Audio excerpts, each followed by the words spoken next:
모든 직분자는 섬기기 위해서 정신적 고난을 당합니다. 그렇지만 하나님을 찬송하며 자랑합니다. 고린도후서 전체는 직분에 관한 것입니다. 1장에서 7장 그리고 11장에서 13장이 사도의 직분에 관한 것입니다. 그리고 그 가운데 있는 8장 9장은 일반 성도들의 직분, 특별히 헌금하는 직분에 대해서 말합니다. 오늘 사도의 직분에 대해서 말하는 것은 목사의 직분에 1차적으로 해당되겠죠. 지금은. 그렇지만 목사의 직분뿐만이 아니라 가정에서 부모, 또 직장에서 내가 직분을 감당하는 그 일에 다 해당됩니다. 우리 모두는 그리스도의 직분자입니다. 아이부터 어른까지 모든 그리스도인은 그리스도의 종으로 어떻게 살아야 될지를 오늘 여기서 배웁니다. 지난 시간 바로 앞쪽 부분에서 우리는 사도 바울이 교회를 세우기 위해서 육체적 고난을 당했다는 말씀을 들었습니다. 매맞고 굶주리고 잠자지 못하고 목마르고, 그 모든 것은 그리스도께서 이 땅에서 계실 때에 당했던 것입니다. 사도와 마찬가지로 말씀의 사역자들도 이 땅에서 그런 경제적 어려움도 있고 육체적인 그런 고난을 당합니다. 사도 바울은 그 고난 가운데서도 기도와 찬양 가운데 이기며 교회를 세웠습니다. 오늘은 사도가 받는 고난 중에서도 정신적 고난, 그 고난을 받고 약해지지만 하나님을 찬송하며 자랑한다고 합니다. 우리도 하나님께서 주신 직무, 사명을 다하기 위해서는 정신적 고난이 있지만은 하나님을 찬송하며 자랑합시다. 첫째로 사도는 약한 교회와 성도들을 위해서 정신적 고통을 받지만 자랑합니다. 육체적 고난을 받은 그것들이 있었지만은 정신적 고통을 받았다는 것에 대해서 28절에 이렇게 말합니다. 사역으로 된 28절 같이 읽읍시다. 28절. 그 외의 것들은 그만두겠고 날마다 나에게 짓눌림, 모든 교회들에 대한 염려. 그 외의 것들은 그만두고, 이 말은 앞쪽에 27절까지 이야기했던 그 육체적 고난들이 쭉 있는데 그 외에도 많이 있는데 거기에 대해서는 이제 그만두겠다는 것입니다. 그거 말고 매일 짓눌리는 것이 있다고 말합니다.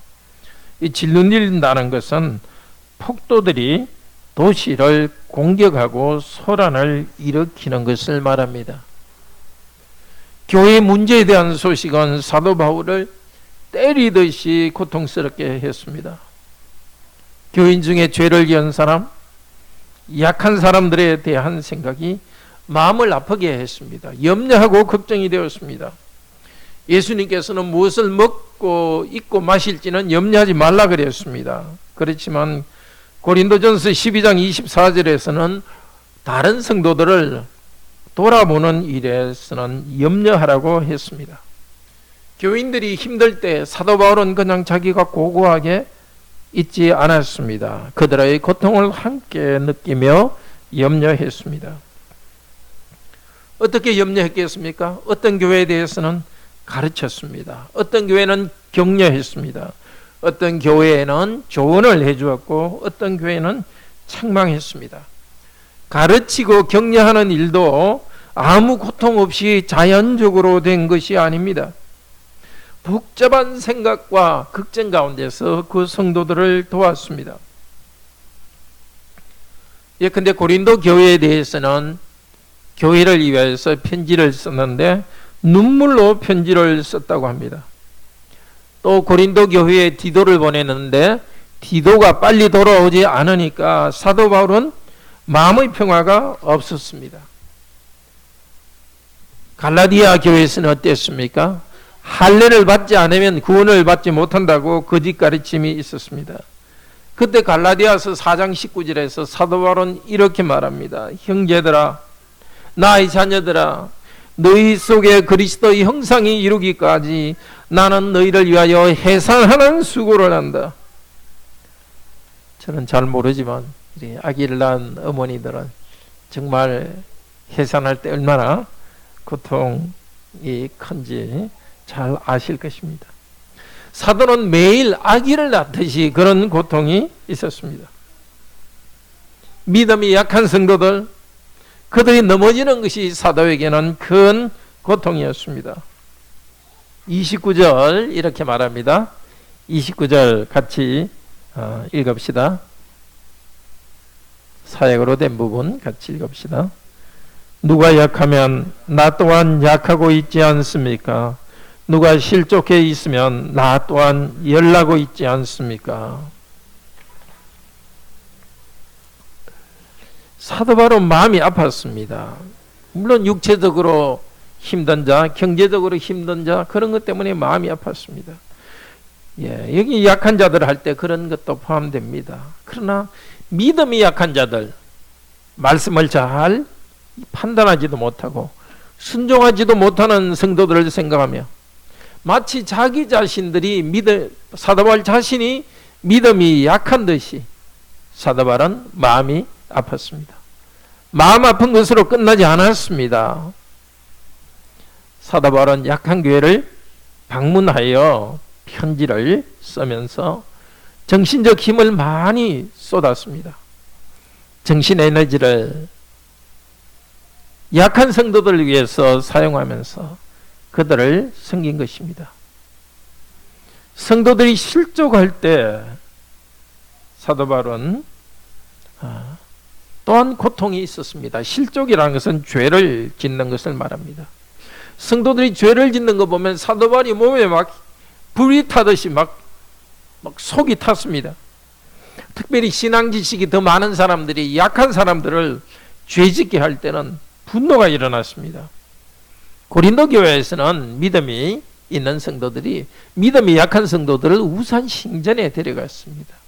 우상 음식 먹어도 된다 하고 신전에 데려갔는데 문제는 믿음이 약한 성도들이 우상이 진짜인 줄 알고 그 앞에 우상 숭배를 실제했습니다. 사도 바울은 그들을 책망했습니다. 고린도전서 8장인데요. 만약 음식이 내 형제에게 실족게 하여 죄짓게 한다면 나는 영원히 고기를 먹지 않겠다고 말했습니다. 고기를 먹지 않고 참고 희생하겠다고 말했습니다. 바울은 약한 자들에게 약한 자같이 되었습니다. 믿음이 약한 자들의 성장을 위해서 자신이 불편한 일, 힘든 일을 참고 나아갔습니다. 어느 시대나 진실한 목사는 이런 고통을 당합니다. 이런 고통을 당하면서 교회를 세웁니다. 캘빈 목사님은 교회를 세우는 목사의 역할에 대해서 이렇게 말했습니다. 진심으로 교회를 염려하는 사람은 누구든지 어깨를 누르는 무거운 짐을 집니다. 많은 어려움으로 괴롭힘을 당합니다. 교회를 다스리는 것은 마음으로 기꺼이 그리고 기쁨으로 할 수 있는 즐거운 직업이 아닙니다. 그것은 어렵고 무거운 전투이기 때문입니다. 목사로서 일 자체는 어렵고 무거운 고통입니다. 그러나 하나님께서 그 수고를 통해서 아름다운 결과를 주시기 때문에 거기에 기쁨이 있습니다. 부모의 직분도 마찬가지입니다. 자녀들이 예쁘지만 부모로서 자녀를 다듬어가고 자녀를 양육한다는 것은 정말 많은 고통, 수고의 짐을 지는 것입니다. 마음 아픈 그런 일들이 있습니다. 사도는 자신의 고통을 그리스도의 고난에 참여하는 것으로 생각했습니다. 히브리서 4장 14절에서 16절은 이렇게 말합니다. 우리 다 같이 봅시다. 히브리서 4장 14절에서 16절.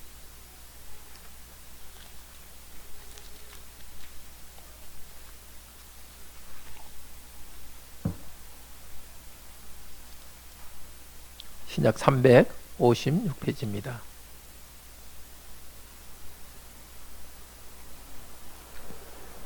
같이 읽읍시다.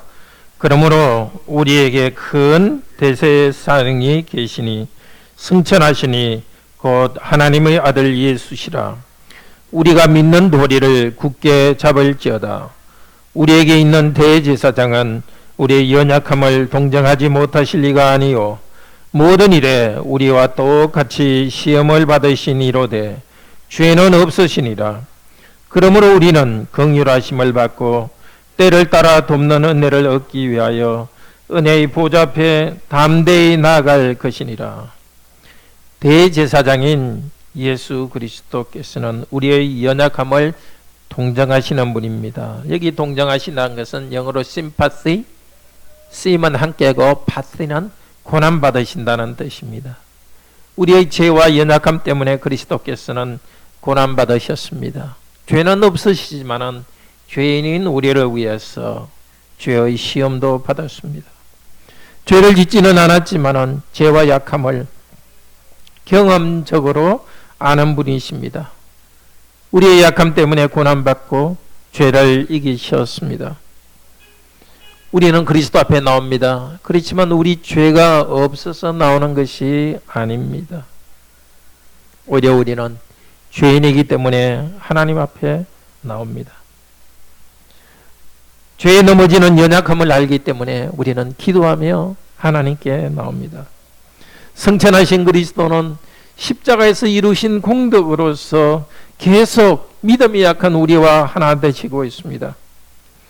우리는 죄와 씨름하고 있을 때 그리스도께서는 함께 고생하시고 은혜를 주십니다.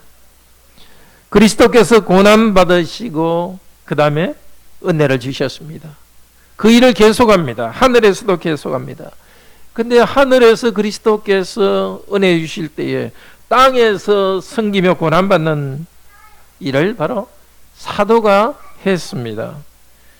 자, 그리스도께서 땅에서 고난받았듯이 사도는 믿음이 연약한 성도들과 함께 씨름하면서 그들의 연약함에 참여합니다. 그들의 낮은 자리에 낮아지셔 책망하고 위로하면서 함께 싸웁니다. 정신적 고통 가운데 이 일을 합니다. 사도는 자신의 인간적 힘으로서 연약한 자를 붙들어주는 일을 하지 않습니다. 바울 스스로가 사람들을 죄를 용서하는 능력이 있는 것도 아니라 은혜의 보좌로 이끄는 중보의 능력이 사도 바울에게 있지 않습니다. 오직 그리스도에게만 이 능력이 있습니다. 그리스도의 종인 사도가 믿음이 약한 성도들을 위해서 정신적으로 고통받고 그들을 위해서 싸우고 있을 때, 씨름할 때 그리스도께서 성도의 믿음을 성장하게 해주십니다. 성령께서 바울의 약함 안에서 일하고 있습니다. 그래서 고린도후서 3장 8절에서 사도 바울은 이렇게 말합니다. 나는 성령님의 종이라고 그래서 영광을 이룬다고 말합니다. 사도가 이렇게 속이 타면서 말씀을 전하고 성도들을 변화시키기 위해서 씨름하고 있을 때 성령께서 일하시는 것입니다. 다른 성도들을 넘어지게 하고 죄 짓는 사람에 대해서는 사도 바울이 속이 타고 거룩한 분노를 가지고 있습니다. 그것도 그리스도께서 가진 분이십니다. 마가복음 10장 14절에서는 예수 그리스도께서 분이 여기신 적이 있습니다. 사람들이 어린아이를 예수님께 데려와서 축복해 달라고 했습니다. 그때 제자들이 막았을 때 예수님께서 분이 여기시면서 말씀하셨습니다. 어린아이들이 내게 오는 것을 용납하고 금하지 말라. 기도회 때 말씀을 들을 때 어린애들이 좀 왔다 갔다 하기도 하고 조금 말해도 예수님께서는 막지 말으라고 합니다. 예. 그냥 어린아이의 이야기도 음악처럼 기쁘게 듣습니다.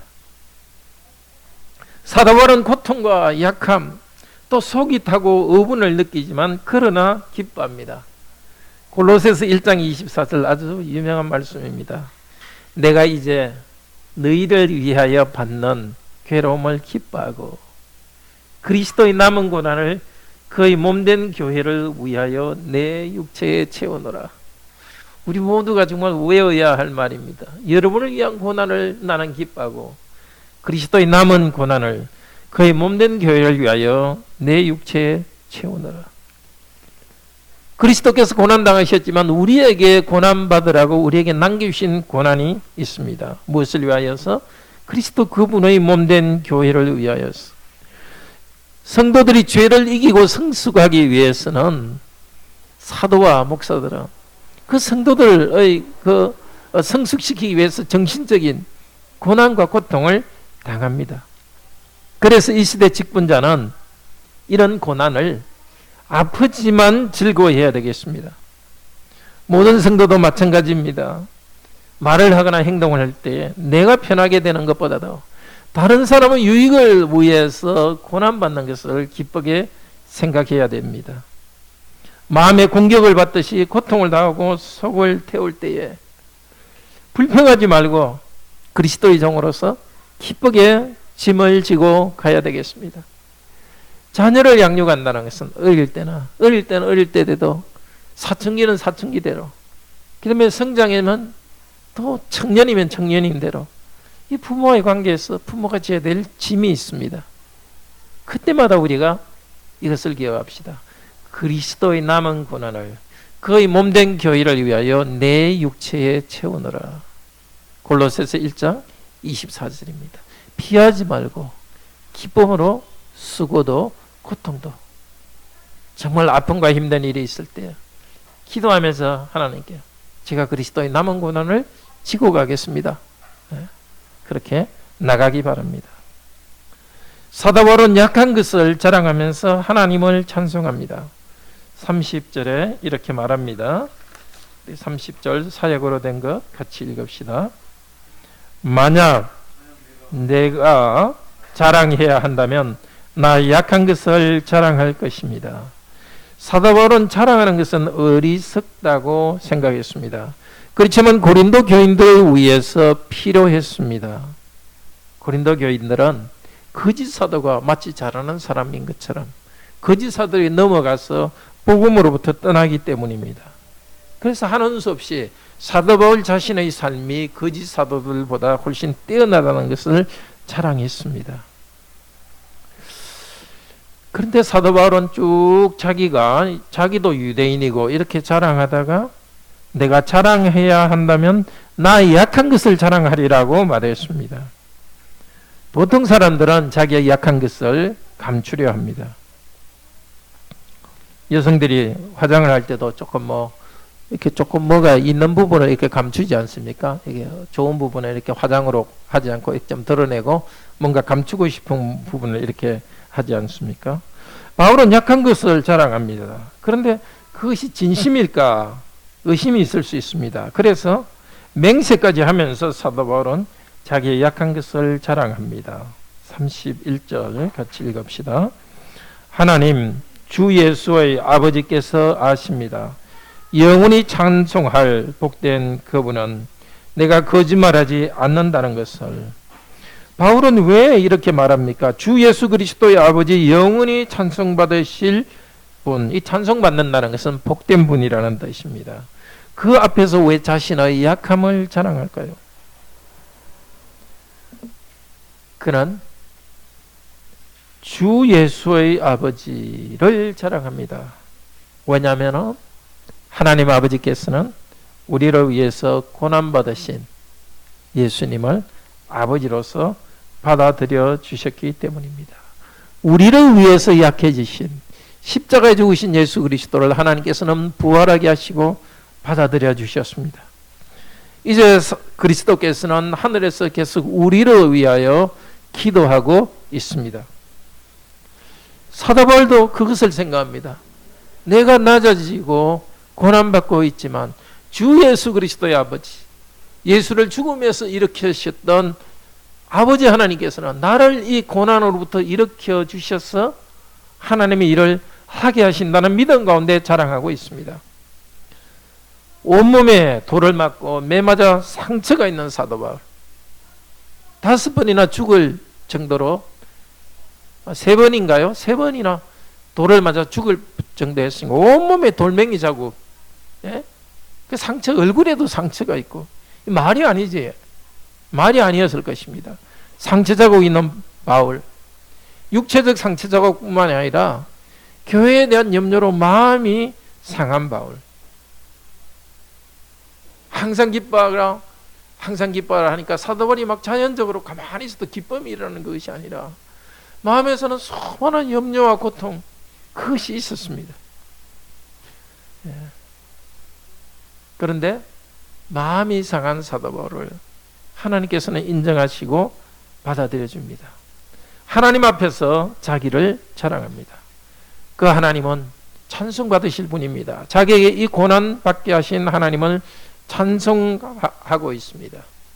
그리스도께서 죽으신 그리스도를 일으키셔서 구원하셨듯이, 우리를 구원하셨듯이 사도 바울 자기의 고난을 통하여서 성도들이 거룩에서 성장하고 구원받기 때문에 그 그리스도에게 하신 일을 아버지 하나님께서 하시기 때문에 그 하나님을 찬송하고 있습니다. 고린도후서 1장 3절도 거기서도 똑같은 말로 찬송하고 있습니다. 찬송하리로다. 그는 우리 주 예수 그리스도의 하나님이시요 자비의 아버지시요 모든 위로의 하나님이시며. 사도 바울이 찬송하는 하나님, 바울에게 위로를 주시는 하나님은 아무 문제없게 사도 바울을 내버려 두는 분이 아닙니다. 바울이 찬송하는 분은, 그분은 사도 바울을 고난 가운데 있게 하셔서 고난 가운데 교회를 섬기게 하신 그분입니다. 그 고난 가운데서, 고통 가운데서 위로를 계속 해주십니다. 위로를 주시는 분은 고난을 없애는 것이 아니라 계속 고난 가운데 그것을 참고 나아갈 수 있도록 위로해 줍니다. 영원히 찬송할 그분, 이 표현은 이 하나만 보면 이게 무슨 의미인지 드러나지 않지만은 다른 성경에 보면은 고통 가운데 절망하지 않고 나아가면서 찬양하는 겁니다. 그러니까 모든 것이 희망도 없고 인간적으로 보면 불가능하지만 하나님은 살아계신 그분을 높일 때 쓰는 것이 영원히 찬송하실 그분입니다. 로마서 9장 1절에서 사도 바울이 비슷한 말을 합니다.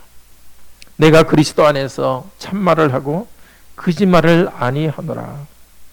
내게 큰 근심이 있는 것과 마음에 그치지 않는 고통이 있는 것을 내 양심이 성령 안에서 나로 더불어 증거하노니. 맹세하고서 9장 5절에 그는 만물 위에 계셔서 세세에 찬송받으실 하나님이시로다. 마음에 큰 근심이 있을 때 사도 바울은 로마서 9장 1절에서 5절에서 큰 근심 가운데 하나님께서 찬송받으실 분이라고 말합니다. 무슨 근심이었습니까? 예수 그리스도를 메시아를 기다렸던 자기의 민족이 메시아가 오셨는데 메시아를 거부하고 있습니다. 전도했지만 그들은 받아들이지 않고 저항하고 오히려 핍박하고 있습니다. 그 때문에 큰 고통이 있었습니다. 그 고통 가운데 자기 동족이 그리스도를 믿지 않고 죽어가는 것을 보고 있는 큰 고통 가운데 하나님께서는 이 일을 해결하실 줄을 믿기 때문에 찬송받으실 하나님이라고 말합니다. 사람으로서는 어떤 가능성을 보지 못합니다. 그러나 하나님은 능력이 있으신 분이기 때문에 하나님을 의지하고서 고통 가운데 있지만 하나님을 찬송하는 것입니다. 로마서 1장 25절에도 하나님을 찬송합니다. 그것은 그리스도 사람들의 죄악을 보면서 그리스도의 아버지 하나님은 영원히 찬송을 받으실 분임을 찬송합니다. 그러니까 찬송받으실 하나님 이렇게 할 때는 너무나 죄가 많고 로마서 1장 25절에는 사람들이 죄를 범하는 현실 앞에서 영원히 찬송받으실 하나님을 말합니다. 주위에 다 사람들이 죄를 짓고 있습니다. 그리고 사도 바울 자기 동족이 하나님을 믿지 않고 있습니다. 이 현실 앞에서 사도 바울은 고통하고 있지만 하나님께서 하실 일을 알기 때문에 영원히 찬송받을 하나님이라고 찬송합니다. 이렇게 찬송하며 나아갈 때 사도 바울은 그리스도의 능력을 계속 체험해 갑니다. 고린도후서 12장 9절은 사도 바울이 병을 고쳐달라고 하나님께 기도했을 때 예수 그리스도께서 이렇게 응답하셨습니다. 고린도후서 12장 9절 제가 읽겠습니다. 내게 이르시기를 내 은혜가 내게 족하도다. 이는 내 능력이 약한 데서 온전하여짐이라. 그러니까 예수 그리스도의 능력은 바울의 약한 데서 예수 그리스도의 능력이 온전히 나타납니다. 그것 때문에 사도 바울은 도리어 크게 기뻐함으로 나 약한 것들에 대해서 자랑하더니 이는 그리스도의 능력으로 내게 머물게 하려 함이라. 자, 이것이 그리스도께서 바울에게 하신 응답입니다. 바울아, 네가 강해야 하나님의 사역을 감당하는 것이 아니다. 약한 가운데 그대로 담당하고 나갈 때 내가 너와 함께 있으면서 일하겠다는 것입니다. 이것이 바로 성도가 가져야 될 자세입니다. 내가 힘이 없고 어려움이 있다고 해서 절망할 일이 아닙니다. 오히려 이 가운데 하나님께서는 일하시고 나를 사용하신다는 것입니다. 사도는 그리스도의 고난에 함께 참여했습니다. 그리스도에 참여하여서 교회를 위하여 약해지셨습니다. 그렇기 때문에 그리스도께서 사도 바울과 함께 했습니다. 바울은 계속 약합니다. 돌을 맞고 참 고민하며 고통하며 나아가는데 열매가 있는 것입니다. 교회가 변화되는 것입니다. 사도 바울이 마음에 그냥 기쁨이 확 넘치는 그것도 있습니다. 그쵸? 많은 고민과 고뇌 가운데 교회를 섬기고 권면하고 그렇게 할 때 교회가 변하는 그 열매가 나타납니다. 그것 때문에 사도 바울은 기뻐합니다. 계속해서 고민하지만 열매가 나기 때문에 그것 때문에 즐거워합니다. 하나님께서 이 과정에서도 나의 수고를 통해서 열매를 주신다는 걸 알기 때문에 고통은 고통이지만 그 가운데 잔잔한 깊은 기쁨이 있습니다. 지금 우리도 성도를 위해서, 가정을 위해서 우리는 정신적 고통을 당합니다. 또 그 때문에 마음이 약해져 있다면 우리의 이 모습대로 주님께서 쓰십니다. 강하고 담대해 주세요. 이 말의 뜻을 잘 이해해야 됩니다. 내 느낌이 강하고 담대해야 주님이 나를 쓰시는 것은 아닙니다. 내가 연약하지만 그냥 그대로 순종할 때에 거기에 강하고 담대함이 있는 겁니다. 나의 주관적 느낌이 아니라 하나님이 하라고 하신 일을 그대로 하는 거기에 담대함이 있습니다. 우리의 고민과 약함이 있기 때문에 실패하지 않습니다. 우리는 고민하고 약하지만 그 가운데서 그리스도께서 함께 일하시고 능력으로 일하십니다. 우리에게 이런 고난이 있다면, 교회를 위한 고난이 있다면, 가족을 위한 고난이 있다면 이 순간이 찬양할 때입니다. 주님이 주신 가정 안에서도 가족들의 연약함이 있습니다. 그래서 내가 가족의 연약함을, 부족함을 짊어져야 된다면 이 순간이 찬양할 때입니다. 사도 바울은 이것을 하나님께서 어떻게 해결하신다는 분명한 무슨 그림이 보여서가 아니라 하나님은 일하신다는 그 사실 그 앞에서 구체적으로 어떤 것을 보여주는 것이 아니라 하나님은 일하신다는 사실 앞에서 하나님을 찬양합니다. 아무 대책이 서지 않을 때 하나님을 찬양하는 우리들이 되기를 바랍니다. 둘째로 사도 바울은 약하고 수치스럽게 도망한 것을 자랑합니다. 사도 바울이 정말 약해졌던 하나의 경험을 소개합니다. 수치스러운 일 하나를 소개합니다. 32절에서 33절 같이 읽읍시다. 다메섹에서는 아레다 왕의 관리가 나를 잡으려고 다메섹 성을 지키고 있었고, 그리고 창문을 통해 광주리 안에서 성벽을 통해 나는 내려졌고 그의 손으로부터 나는 피했습니다. 이 사도행전 9장 23절에서 25절에 기록된 이야기입니다. 바울은 AD 35년에 다메섹으로 가고 있었습니다. 교회를 핍박하기 위해서 가다가 그리스도를 만났습니다. 근데 그때 상황을 또 갈라디아서 1장 17절은 좀 더 자세히 말합니다. 다메섹으로 갔다가 아라비아로 갔다가 합니다. 남쪽 나라로 갔습니다. 그 아라비아로 가서 3년 있다가 다시 다메섹으로 돌아왔습니다.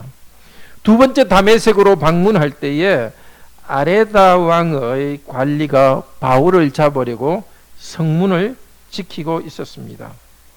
아레다 왕이라는 사람은 아라비아 지역의 나바테아 나라의 왕입니다. 그러니까 사도 바울이 남쪽에 내려가서 아라비아 지역에 있을 때에 그 나라에서 3년 동안 전도했기 때문에 그 사도 바울을 잡으려고 아레다 왕이 관리를 보냈습니다. 그런데 아레다 왕은 아레타의 국민들이, 나바테아의 국민들이 다메섹의 국민들의 일종의 이민 공동체랄까요? 그게 있었습니다. 그래서 아라비아에 있는 왕은, 이 아레타 왕은 그쪽 다메섹에 있는 자기 국민을 다스리기 위한 그 관리가 있었습니다. 그러니까 이 아라비아의 이 왕은 그 관리를 시켜가지고 사도 바울을 잡아 죽이라고 한 것입니다. 성문을 지키고 있었습니다. 그것을 알고 사도 바울은 도망갔는데 어떻게 했다고요? 광주리를 타고 내려왔다고. 광주리가 큽니까? 조그만 겁니다. 더구나 그때 주로 광주리로 오리고 내리고 담은 것은 주로 생선이었다고 합니다. 그러니까 사도 바울은 조그만 생선 바구니에 쭈그려 앉아가지고 그 창문을 통해서 줄을 내가지고 그렇게 타고 내려갔습니다. 그때 바울은 바로 예루살렘으로 갔습니다. 로마 군대에서는 전쟁할 때 제일 먼저 성벽에 올라간 사람은 영웅으로 취급합니다. 그래서 성벽에 올라간 자, 이런 그 이름을, 영웅의 이름을 붙여줍니다. 한 계급 올려줍니다. 반대로 벽을 타고 내려간 사람은 비겁한 사람으로 이렇게 이름을 붙입니다. 그러니까 사도 바울은 이렇게 강줄에 쪼그려 가지고 비겁한 사람으로서 이렇게 도망갔습니다. 근데 사도 바울이 처음 다메섹을 갈 때는 어떤 모습이었습니까? 기독교인을 잡아서 가두어대고 죽일 수 있다는 그 대제사장의 편지를 가지고 기세등등하여 다메섹으로 갔습니다. 가는 길에 예수님을 만났고 예수 그리스도께서는 그를 사도직분으로 불러주었습니다.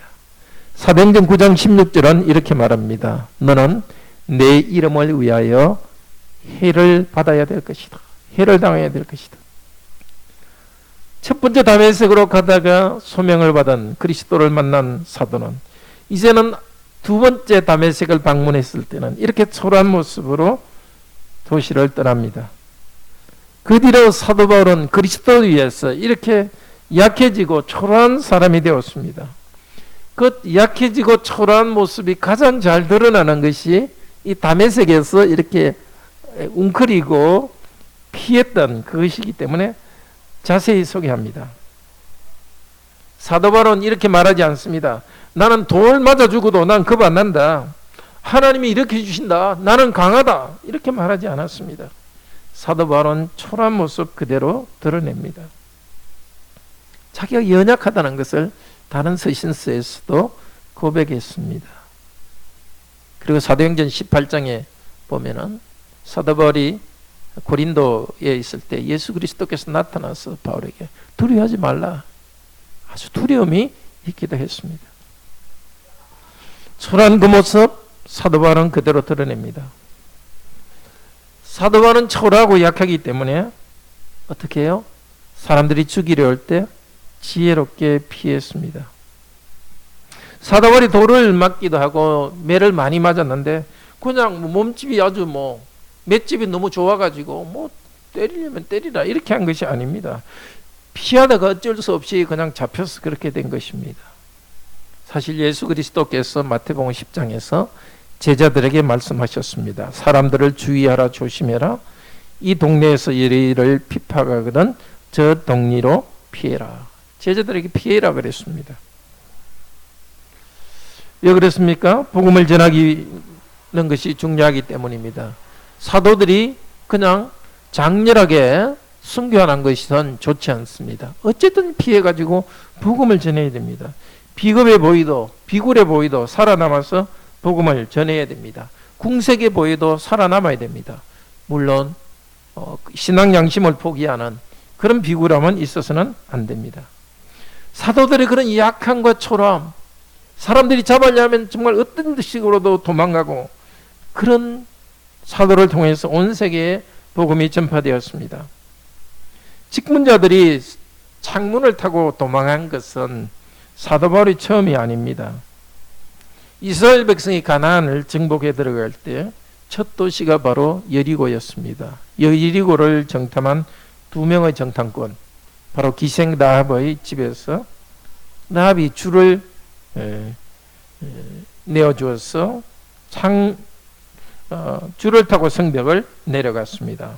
그러나 얼마 후에 하나님께서는 단순히 이스라엘 백성이 성벽을 돌고 나팔을 불 때에 여리고성은 무너졌습니다.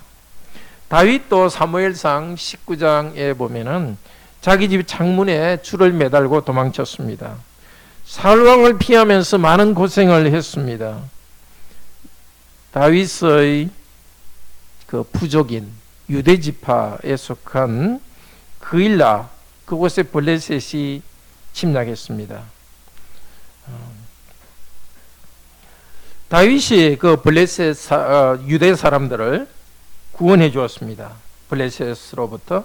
그런데도 다윗의 친족인 유대 사람들은 다윗이 있는 곳을 사울에게 알려주었습니다. 다윗을 배반했습니다. 근데 그런 그 지역 사람들의 배반은 다윗을 강하고 지혜로운 왕으로 훈련시켰습니다. 다윗은 계속 도망가면서 기도하고 찬양하면서 하나님께 새 힘을 얻었습니다. 하나님의 백성의 거룩한 나라를 이루었습니다. 이 시대의 직분자, 목사, 또 성도들도 약하고 고난 받습니다. 심지어 비굴하다고 싶을 정도로 자기를 굽혀야 될 때가 있습니다. 비굴해 보이더라도, 초라해 보이더라도, 나는 그렇더라도 성도들을 성장시킬 수 있다면 그렇게 하는 겁니다. 부모도 마찬가지로 자녀들을 바로 위해서라면 내가 어떤 수모를 당하더라도 합니다. 가족을 위해서도 합니다.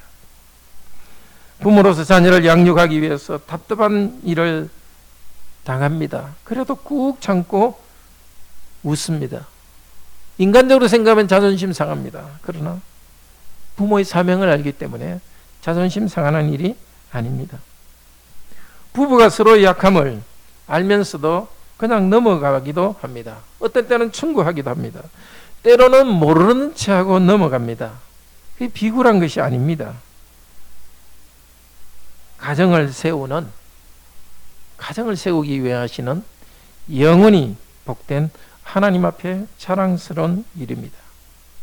직장에서 일할 때 직장의 상관에게 자존심을 굽혀야 할 때 비굴하게 생각할 필요가 없습니다. 아니, 비굴하다고 느껴질 정도 느낌이 든다 하더라도 복종하는 것은 부끄러운 일이 아닙니다. 고객을 위해서 친절하게 서비스하는 것 때문에 자존심을 상할 이유가 없습니다. 거짓말 한다면 정말 부끄러운 일입니다. 그렇지만은 생선 바구니를 타고서 그 옹색하게 도망가는 초람이 있다 하더라도 가족을 부양하는 직분은 참으로 자랑할 일입니다. 가족을 부양하기 위해서 당하는 그런 어려움들, 귀한 일입니다. 사랑하는 성도 여러분, 그리스도의 종 바울은 날마다 교회를 위해서 정신적 고난을 받았습니다. 육체적 고난도 있었지만 더 계속 있는 것은 정신적 고난이었습니다. 염려가 있었습니다. 약한 자들을 위해서 자기가 약해지고 고난받았습니다. 그리스도께서 교회를 약함 때문에 고난받았고 하늘에 계시면서 고난에 참여하고 계십니다. 바로 그 일을 사도 바울은 직분자로 하고 있습니다. 말씀을 전하는 일도 바울은 했지만 그리스도의 고난도 직접 당했습니다. 바로 그런 바울을 통해서 그리스도께서는 그 안에서 일하셨습니다. 고난받는 바울 안에서 그리스도께서는 함께 계시고 그리스도의 아버지께서 위로해 주셨습니다. 그래서 사도 바울은 그리스도의 종으로서 당하는 그 고난과 약함을 자랑했습니다. 자기의 약한 가운데서, 고난 가운데서 위로해 주시면서 계속 고난받고 수고할 수 있도록 인도해 주시는 주 예수 그리스도의 아버지 하나님을 찬양했습니다. 또 찬양하면서 위로받았습니다. 아주 옹색하게 부끄럽게 도망한 것을 감추지 않고 자랑했습니다. 이제 우리도 예수 그리스도의 복음을 따라서 살아갈 때 고생이 있습니다. 수고가 있습니다. 부끄러워하지 맙시다. 사람들에게 정말 모욕을 당하는 일이 있다 하더라도 우리가 정당하게 일하고 있다면 결코 부끄러워하지 맙시다. 오히려 자랑스럽게 생각합시다. 그리스도의 종들로서 수고와 고통 가운데서 하나님의 위로를 기다리며 기도합시다. 영원히 복된 하나님을 찬송하면서 위로가 넘치기를 바랍니다. 우리 정신적 고통 가운데서 하나님께 받은 위로로서 성도도 위로하고 가족도 위로할 수 있음을 감사합시다. 주께서 영원한 나라로 우리를 환영해 주실 그날까지 인내하며 찬양하며 나아가도록 합시다. 이와 같이 찬송 149장 합시다.